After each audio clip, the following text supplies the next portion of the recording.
Sir ನಾವು ಮಹಿಳಾ ಸ್ಟೇಷನ್ಲಿಂದ ನಮಗೆ ಎ ಸಿ ಪಿ ಸಾಹೇಬರು ಅಲ್ಲಿ ಆರೋಪಿ ಅರೆಸ್ಟ್ ಮಾಡಿದೆ, ಕಿಶಾಪುರಕ್ಕೆ ಬನ್ನಿ ಅಮ್ಮ ಅಂದರು. ಆ ಪ್ರಕಾರ ನಾವು ಬಂದ್ವಿ ಸರ್. ಇಲ್ಲಿ ಆರೋಪಿ ಅರೆಸ್ಟ್ ಮಾಡೋಕ್ಕಂತ ಸುಜಾತ ಹಂಡಿ ಅಂತಂದ ಅಲ್ಲಿ ಹೋದ್ವಿ ಸರ್. ಅವ್ರು ಅರೆಸ್ಟ್ ಮಾಡ್ಲಿಕ್ಕಂತ ಅವ್ರು ಬಾಕಲ್ದ ನಿಂತಿರ್ಲಿ 10 ಅಂದ್ರಕ್ಕೆ ಹತ್ತಕ್ಕೆ ತಯಾರಿಲ್ಲ ಸರ್. ನಾವು ಏನು ಬಲಪ್ರಯೋಗ ಮಾಡ್ಬೇಕು ಅಂದ್ರೆ ಏನು ಅವ್ರಿಗೆ ಹಿಂಗೆ ಹತ್ತಿಸ್ಬೇಕಾಗುತ್ತೆ ಸರ್. ಹತ್ತಿಸುವಾಗ ಅವ್ರು ತನ್ನ ಎದೆ ಮೇಲಿನ ಬ್ಲೌಸ್ ಎಲ್ಲ ಕಿತ್ಕೊಂಡ್ಬಿಟ್ಲು ಸರ್. ಅಲ್ಲೇ ನಗಾಡಕತ್ಲು. ಆದರೂ ನಾವು ವ್ಯಾನ್ ಹತ್ತಿಸಿದ್ವಿ ಸರ್. ವ್ಯಾನ್ ಹತ್ತಿಸುವಾಗ ಅವ್ರ ಜೊತೆಗೆ ಅವ್ರ ಅಕ್ಕ ಇನ್ನೊಬ್ಬರು ಅವ್ರ ಬ್ರದರ್ ಹಿಂಗೆಲ್ಲ ಹತ್ತಿದ್ದೆ ಸರ್. ಹತ್ತಿ ಆದಮೇಲೆ ಒಳಗಡೆ ಕುಂದಿರ್ಬೇಕಾದ್ರೆ ಅವಳು ಸಡನ್ನಾಗಿ ಎದ್ದು ನಿಂತು ತನ್ನ ಮೈ ಮೇಲೆ ಬಟ್ಟೆ ಎಲ್ಲ ಬಿಚ್ಕೊಂಡ್ಲು ಸರ್. ನಾವು ಅವಳಿಗೆ ಮಾನ ಕಾಪಾಡಬೇಕು. ನಾವು ಒಂದು ಹೆಣ್ಣು ಸರ್, ಅವಳು ಸೇಫ್ಟಿನೂ ನೋಡಬೇಕು, ಅವಳ ಮಾನನೂ ನೋಡಬೇಕಲ್ಲ.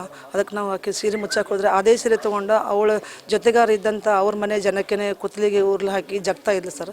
ಅದನ್ನು ನಾವು ಬಿಡಿಸ್ಕೊಂಡ್ಬಿಟ್ಟು ಆಕೆ ಈ ಥರ ಮಾಡಬೇಡ ಅಂದ್ರೂ ಕೂಡ ಕೇಳ್ತಾ ಇಲ್ಲ ಸರ್. ನಮಗೆಲ್ಲ ಇದ್ರ ಬರದಲ್ಲಿ ಎತ್ತಬೇಕಂತ ಕೈ ಕಾಲು ಆಡ್ಸ್ಕೊತಾ ಪೇಸ ಮೇಡಮ್ ಅವ್ರಿಗೆ ಹೊಟ್ಟೆ ಕಡ್ದು ಸರ್. ನನಗೂ ಹೊಟ್ಟೆ ಕಡ್ದು ಸರ್. ಆಕೆ ಆ ಕಡ್ದಾಗ ನಮಗೇನತ್ತಂತ ಎಕ್ದಮ್ ಸಡನ್ ಶಾಕ್ ಆಯ್ತು. ನಂಜಾಗ್ಬೋದಲ್ಲ ಅಂತ ಈ ಥರ ಎಲ್ಲ ನಾವು ಬಿಟ್ಟು ಸರ್. ಅವಳಿಗೆ ಆದ್ರೂ ಕೂಡ ನಮ್ಮ ಜೀವನ ಹಂಗೆ ತರೋದು, ಅವಳಿಗೆ ಬಟ್ಟೆ ಮುಚ್ಚಾಕೆ ನೋಡಿದೆ ಹೊರತು ನಾವು ಒಂದು ಹೆಣ್ಣಾಗಿ ಅವಳ ಬಟ್ಟೆ ಬಿಚ್ಚಿ ಅಂತ ಅರೆಸ್ಟ್ ಮಾಡುವಂಥ ನಮಗಿಲ್ಲ ಸರ್.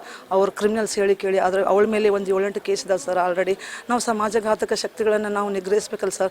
ಸಮಾಜದಲ್ಲಿ ಒಳ್ಳೆ ವಾತಾವರಣ ಮಾಡಬೇಕು. ಇಂಥವನ್ನೆಲ್ಲ ನಾವು ಹೆದರ್ಕೊಂಡು ನಾವು ಬಿಟ್ಟರೆ ನಾಳೆ ಈ ಹಿನ್ನೆಲೆ ಅವಳು ಹಿಂದಿನ ದಿವಸ ರಾತ್ರಿ ತಿನ್ನೋಡ್ಸೋನ್ ಕೇಸ್ ಆಗಿದೆ ಸರ್. ಅವಳು 6 ಜನ ಕೂಡಿ ಒಂದು ಸಮಿತನ ಹುಡುಗನ ಮೇಲೂ ಅಟ್ಯಾಕ್ ಮಾಡಿದ್ದಾರೆ ಸರ್. ಅವನು ಪ್ರಾಣ ಉಳ್ಕೊಂಡು ಬಂದಿದ್ದೆ ಹೆಚ್ಚು. ಇಂಥ ಸಮಾಜಘಾತಕ ಶಕ್ತಿಗಳನ್ನು ನಾವು ನಮ್ಗೆ ಅರೆಸ್ಟ್ ಮಾಡಲಿಲ್ಲ ಅಂದ್ರೆ ಹೆಂಗೆ ಸರ್? ನಾವು ದಯವಿಟ್ಟು ಯಾವ ಹೆಣ್ಮಕ್ಳು ಅವಳು ಬಟ್ಟೆ ಬಿಚ್ಚಿಲ್ಲ ಸರ್.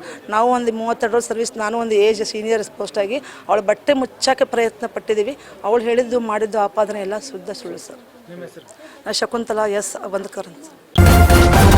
ನ್ಯೂಸ್ ಫಸ್ಟ್ ನಿರ್ಭೀತಿಯಿಂದ ನಿಮ್ಮ ಪರವಾಗಿ.